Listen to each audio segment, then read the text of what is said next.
And now, here again is our guest, Dr. Gil Bowen.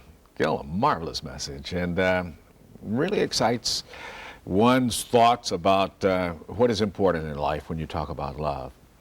And I guess we have really thought of love in a more frivolous way, and you told us about the serious end of it. But I'd like to back up a little bit because I have some thoughts on that as well. One of them is, I used to do a program around Valentine's Day, and we used to do definitions of love from different people. My favorite one was love is an itch in the heart that can't be scratched. That's from the youth and the people who think about it. Mm-hmm. And we all remember the motion picture of the love story, where love is never having to say you're sorry. Has there ever been a phrase that really captured your imagination about love? Well, I suppose there are a lot of them, but one that just occurred to me was a grand gentleman in my congregation, unfortunately no longer with us, used to say that life is love of life, labor, and neighbor. And that's sort of stuck with me over the years because it seems to embrace pretty much what it's all about. That's really interesting. Yeah. Everybody wants people to love them.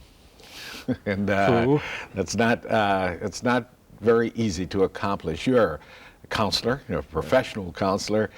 How would you counsel someone who wants people to love them?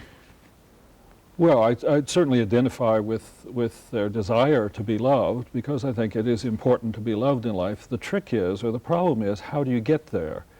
And you simply cannot very effectively walk out and collar people, although some come very close to it, and say, please love me. You know? Mm-hmm. There's, I think, a paradox about love as there is about happiness, and that is that you really can't get it by going after it.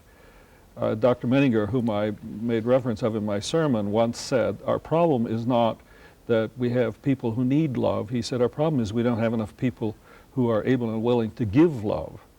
And to some degree, to the degree that you can help people begin to think not of their own need and perhaps become involved in the needs of others, to that degree they discover this marvelous truth that as they give of themselves, they find it coming back to them. I remember a young man who I took over to a home for the elderly because I said I wanted him to go with me, and I pointed out a woman sitting in the corner and I said, you go talk to her. And of course he was paralyzed, but he finally went over and sat down, and they became, in a few minutes, he finally opened up. Older people know how to talk.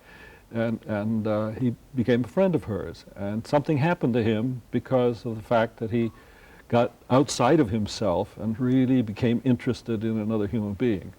You know, I think our daughter said she heard a sermon and it really impressed her, and she had to share it with me. And someone gave the definition of a best friend. And they say a best friend is someone who makes you better. Yeah. If you had if you had a top 10, and of course you're going to get love from a best friend, sure. But if you had a top 10 of the traits that you would like to see most in people, you know, like love, kindness, forgiveness, charity, what would be your top 2? Well, I think one would have to say love sure. at the top of the list. That's, yeah, all right, that's why you give me 2.